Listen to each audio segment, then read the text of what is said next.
In the vast, rugged terrains of the Wild West, legends were born, men whose exploits teetered between heroism and villainy. Their tales, filled with bank robberies, deadly duels, and elusive escapes, have etched themselves into the annals of American history.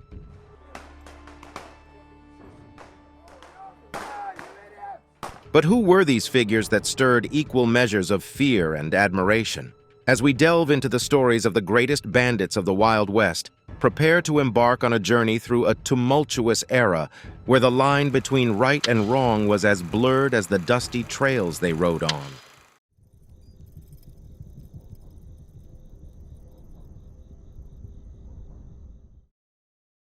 The rise and fall of outlaws in the Wild West. The American Wild West, spanning the late 18th century to the early 20th, is often imagined as a boundless frontier teeming with saloons, gunslingers, and horse-mounted bandits. An era defined by its vast, uncharted landscapes, it was an epic that stood in stark contrast to the advancing industrialized East.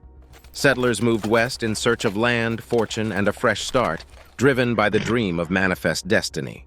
Yet as settlers poured into these territories, the lack of established law and order became evident. This vacuum of authority gave rise to a unique brand of justice, often delivered at the point of a gun. As railroads expanded and gold was discovered, towns sprouted overnight, filled with those eager to stake their claim. But not everyone was there to work the mines or till the land. Some sought a quicker path to wealth, choosing the life of crime over hard labor. It was in this environment that the Wild West's most notorious outlaws thrived.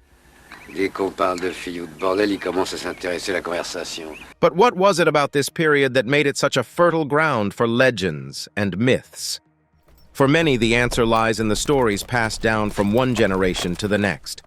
Tales of Jesse James, Billy the Kid, and their ilk have been told and retold, each time adding another layer to their legend. With every retelling, fact melded with fiction, and soon it became challenging to discern where one ended and the other began. The image of the outlaw in the Wild West is one of the most enduring and romanticized in American culture. At a surface glance, they were hardened criminals, robbing banks, derailing trains, and engaging in shootouts. But delve a bit deeper, and a more complex picture emerges. Many of these outlaws were seen as rebels, fighting against a system they viewed as corrupt or unjust. To the downtrodden and marginalized, figures like Jesse James weren't just bandits, they were symbols of resistance, fighting against the encroachment of big businesses and corrupt officials. This duality in perception was not unfounded. It's documented that outlaws like Butch Cassidy and the Sundance Kid were often courteous during their heists. $2,000. It's a lot of money. Politely asking bank tellers to hand over money and ensuring no harm came to innocent bystanders. Such behavior added a touch of chivalry to their otherwise nefarious activities, further blurring the lines between right and wrong. Another contributing factor to the romanticized image of these bandits was the media. Newspapers of the time, in a bid to sell more copies, would often sensationalize the deeds of these outlaws. Daring escapes, close encounters with the law, and the audacity of their crimes were magnified, sometimes to the point of hyperbole. As viewers consumed these tales, the outlaws were elevated from mere criminals to larger-than-life figures, celebrated as much for their audacity as they were condemned for their crimes. Jesse James, the legendary outlaw. In the heart of the Wild West, few names evoke as much intrigue and nostalgia as Jesse James. His life, filled with daring escapades and moral paradoxes, stands as a testament to the complexities of the era. Jesse James was born in 1847 in Kearney, Missouri, into a landscape riddled with political and social turmoil. Growing up, James was exposed to the growing tensions between the North and the South. When the Civil War erupted, these tensions transcended from political disputes into violent confrontations, and young Jesse found himself drawn into the conflict.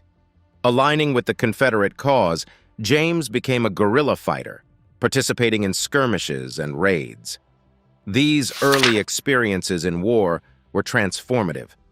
The brutality of the conflict, coupled with the guerrilla tactics employed by his unit, laid the groundwork for his subsequent career as an outlaw. The war provided Jesse with skills and a certain ruthlessness, assets that would prove invaluable in his later exploits. Butch Cassidy's hole-in-the-wall gang, that's me. You want Harvey to do your planning for you? After the war, like many former Confederate guerrillas, Jesse felt alienated and persecuted by the Unionist state government. Disillusioned and dispossessed, he gravitated towards a life of crime. It was during this period that the notorious James Younger gang was formed, consisting of Jesse, his brother Frank, and several other former Confederates. This band of outlaws embarked on a series of bank and train robberies across Missouri and neighboring states. Their audacity and flair were unmatched. They executed their heists with military precision, a testament to their war experiences, and always seemed to be one step ahead of the law. The James Younger gang's reputation grew with each successful heist, and so did their ambition. However, it wasn't just the audacity of their crimes that captured the public's imagination. Jesse James, through a combination of his actions and the media's portrayal, became a symbol of something much larger than himself.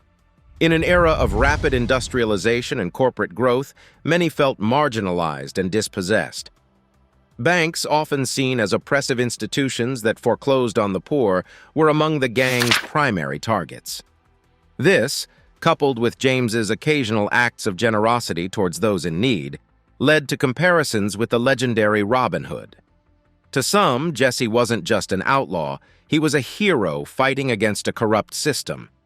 Yet this narrative, as compelling as it might be, only tells one side of the story. To many, Jesse James was a violent criminal, responsible for the deaths of innocent people. His robberies, though often targeting banks, also led to civilian casualties. Detractors argue that any attempt to paint James as a Robin Hood figure is a gross romanticization, overlooking the very real pain and suffering he caused. This duality in Jesse James's image is reflective of the broader socio-political landscape of post-Civil War America. The nation was in the throes of Reconstruction, trying to heal the wounds of a brutal conflict. In this backdrop, Jesse's story, with its blend of rebellion, crime, and folklore, resonated deeply. His life, filled with contradictions, became a canvas onto which people projected their hopes, fears, and biases. John Wesley, the feared gunman. The tapestry of the Wild West is woven with tales of legendary figures, each with their own unique stories. Among these figures, John Wesley stands out not just for his expertise with firearms, but also for the juxtaposition of his tumultuous life with a fleeting attempt to walk the path of the law. Born in Texas in the mid-19th century, John Wesley grew up in the volatile environment of the Wild West. From a young age, he was no stranger to violence and conflict. This era was marked by its own code of ethics and justice, where disputes were often settled with guns, not words. The West was a place where a man's reputation was his most valuable possession, and for John Wesley, his reputation was that of a formidable gunman. His expertise with firearms was not just a mere skill, it was an art. With a revolver in hand, John was a force to be reckoned with. Stories of his precision and speed became the stuff of legends. Whether it was a formal duel under the blazing sun or a spontaneous barroom confrontation, John's prowess was undisputed. His name alone was enough to instill fear in adversaries and respect among allies. He was known to take on multiple foes at once, and more often than not, he emerged victorious, further cementing his status as one of the deadliest gunmen of his time.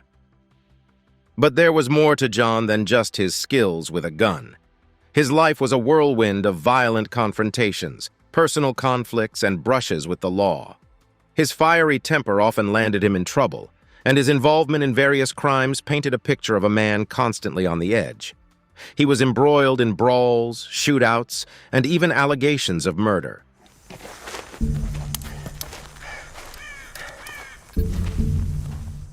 His life seemed to be a never-ending cycle of violence and chaos.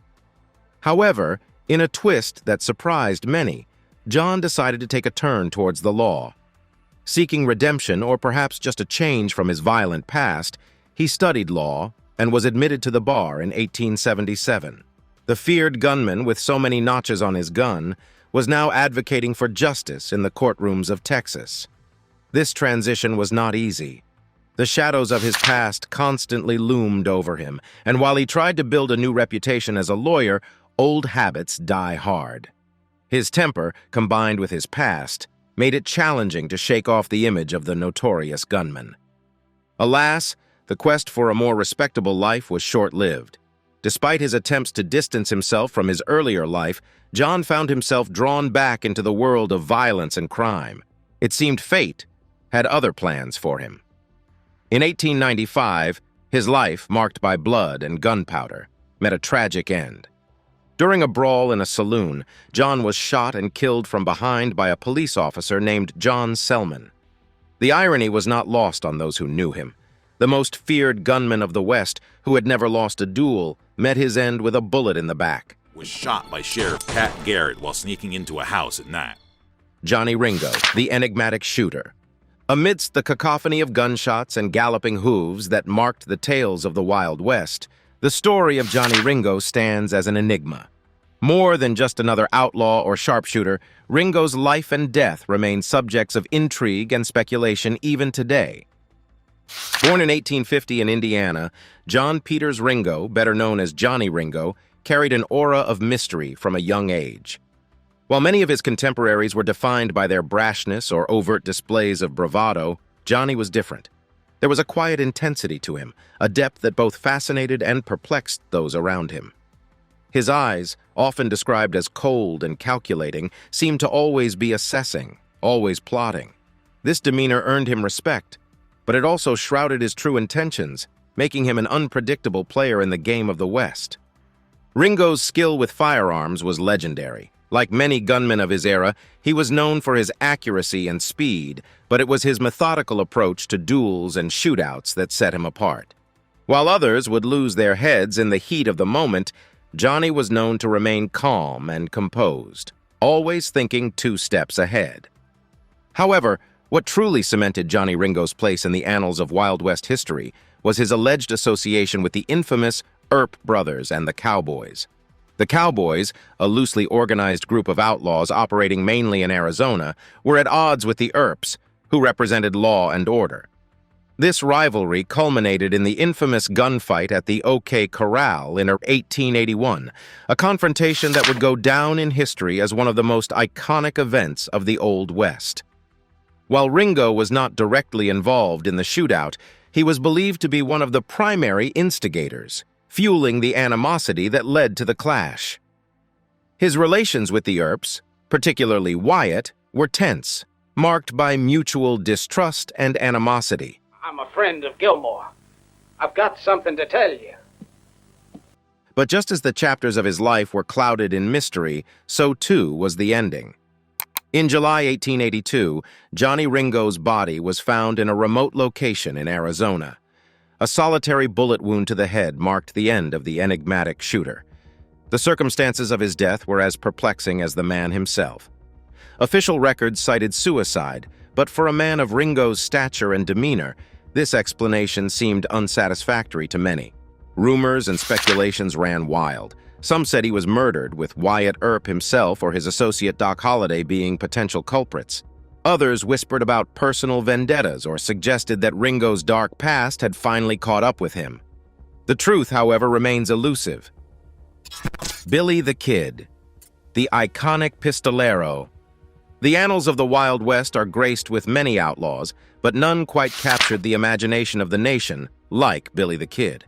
A figure of mythic proportions, his short but impactful life was a melange of crime, bravado, and tragedy.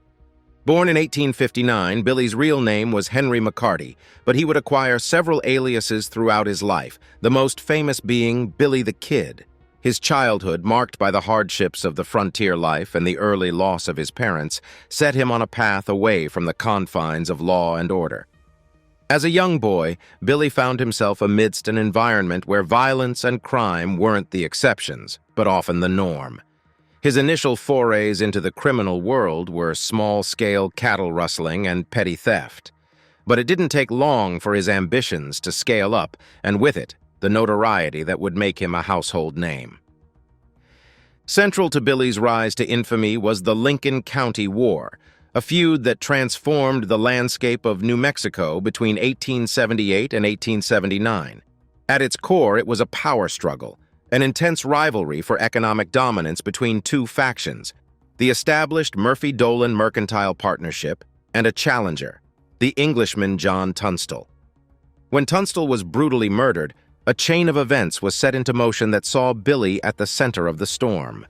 Allying himself with a group of gunmen known as the Regulators, formed to avenge Tunstall's death, Billy's role was not just as a participant, but as a standout figure. His youth, audacity, and prowess with the pistol set him apart. He was both an asset and a wild card for the Regulators.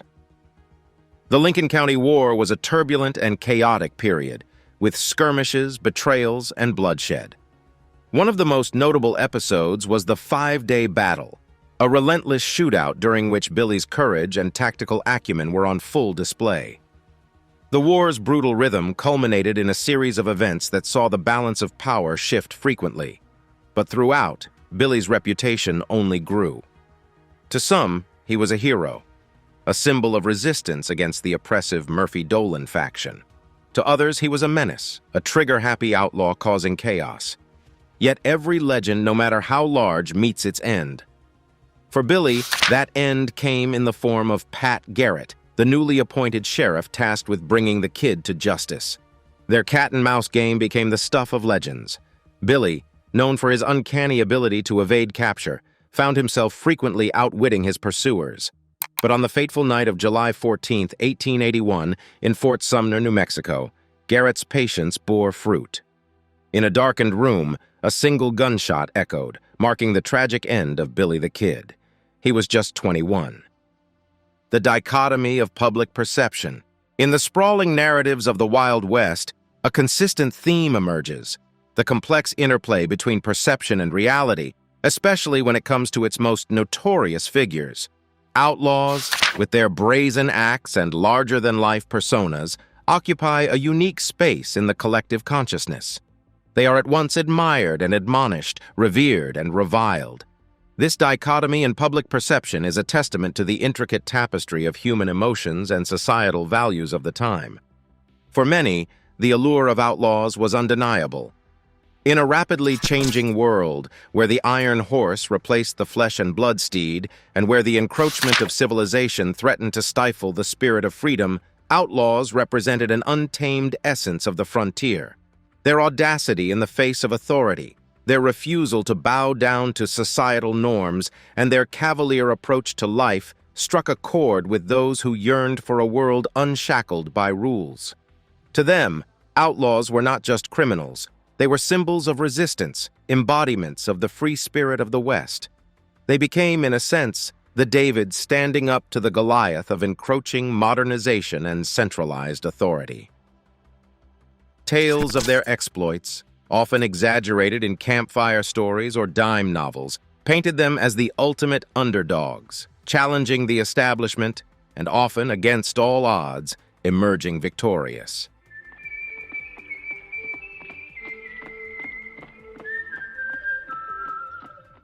However, this romanticized view is just one side of the coin. For every admirer who saw them as heroes, there were others who were victims of their crimes, who witnessed the darker shades of these legends. To these individuals, outlaws were not heroes. They were a menace.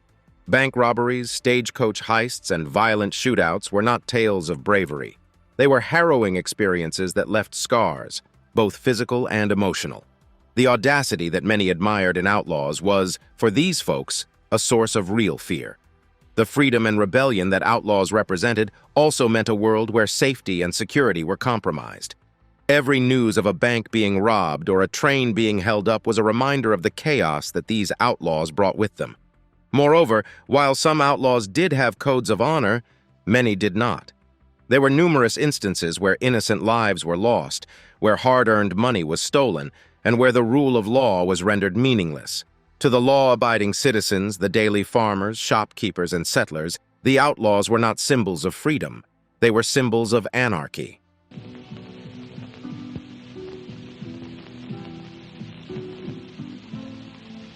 The disdain for these bandits was not just out of a sense of righteousness, but also out of a very real sense of self-preservation. This dichotomy in perception is a reflection of the broader dichotomies of the era. The Wild West was a time of contrasts, of freedom and law, of civilization and wilderness, of heroes and villains. Outlaws, with their multifaceted personas, perfectly encapsulated these contrasts. Their tales were not black and white. They were myriad shades of gray. They challenged societal norms and, in doing so, forced society to reflect on its own values. The final shots, how the most feared met their end. Amid the wild tales of heroism and adventure that paint the canvas of the Wild West, there exists a more somber narrative. It's a story that, time and again, highlights the vulnerability of its most celebrated figures.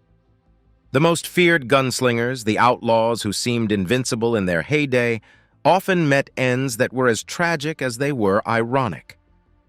For many of these legends, their lives were a continuous dance with danger.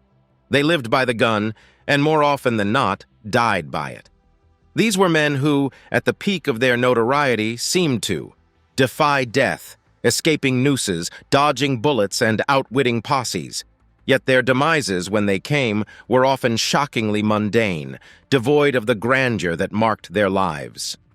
Jesse James, a man whose very name became synonymous with the audacious spirit of the Wild West outlaw, met an end that was the very antithesis of his life. From the man who had faced down lawmen and rival gangs, evading capture with an almost supernatural flair, the end came not in a blaze of glory, but from a shot in the back by one of his own. Robert Ford, a member of Jesse's gang, betrayed him for a mere promise of a reward.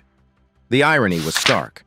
The legendary outlaw, who had become a myth in his own lifetime, was felled not in a grand shootout, but in the confines of his own home, unarmed and unsuspecting.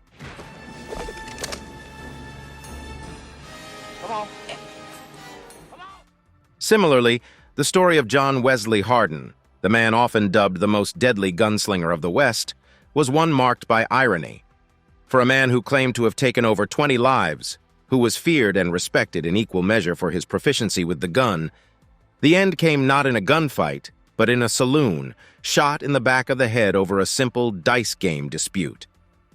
Even the enigmatic Johnny Ringo, a man whose life was as shrouded in mystery as his death, met an end that raised more questions than answers. The sharpshooter, known for his cold demeanor and unparalleled skill, was found dead with a bullet wound to his head. While officially ruled a suicide, speculations abound, with theories ranging from murder to personal despair. Billy the Kid, the young pistolero who became an emblem of the rebellious spirit of the West, met a similarly ironic end. The Kid, known for his escapes, for his ability to slip through the tightest nets lawmen could cast, was shot in the dark by Sheriff Pat Garrett, caught off guard and unable to draw his weapon. Legacy and the Wild West in popular culture. The Wild West, with its raw intensity and unbridled spirit, has left an indelible mark on the collective psyche, not just of America, but of the world. A land of sprawling deserts, rugged cowboys, audacious outlaws, and fierce lawmen, its stories are rich with passion, conflict, and a unique sense of freedom. As the actual age of outlaws and gunslingers receded into the past, the Wild West has been reborn, immortalized, and magnified in the realms of literature, cinema, and folklore. From the earliest dime novels to contemporary cinema, stories of the Wild West's infamous bandits have held readers and audiences in rapt attention. The tales, often blurring the lines between fact and fiction, paint these outlaws in shades that range from pitch-black villainy to noble gray anti-heroism. Jesse James, once a flesh-and-blood man, has, in the annals of popular culture, become something more, a symbol of resistance, an outlaw with a cause, a rebel who stood up to the system. Countless novels, songs, and films have portrayed him, each rendition adding a layer to the myth, each interpretation exploring a facet of the man and the legend. Similarly, figures like Billy the Kid and Johnny Ringo have transcended their historical personas. They are not merely individuals who once roamed the West, they represent the very essence of the frontier spirit. Whether it's through a poignant ballad that speaks of Billy's tragic youth, or a gripping film that delves into the mysteries surrounding Ringo's death, popular culture ensures that these men, though long gone, are far from forgotten. The medium of cinema in particular has been instrumental in shaping and reshaping perceptions of the Wild West. Classic films from the golden age of Hollywood starring icons like John Wayne and Clint Eastwood have created a West that is at once familiar and fantastical. These films, while not always strictly accurate in their historical depictions, the ethos of the era. They speak to universal themes of good versus evil, of freedom and captivity, of honor and betrayal. In doing so, they make the Wild West accessible, relatable, and perpetually relevant. But why this continued fascination? At its core, the Wild West represents an era of boundless possibilities. It speaks of a time when the horizon was a challenge, not a limit. The outlaws, for all their flaws, embodied a certain purity of spirit. They were men and women who lived by their own codes, who, for better or worse, chose to carve their own paths. In an increasingly complex world, the simplicity and directness of the Wild West offer a nostalgic escape. The tales of audacious heists, thrilling gunfights, and dramatic showdowns provide an adrenaline rush, a vicarious thrill that few other genres can match.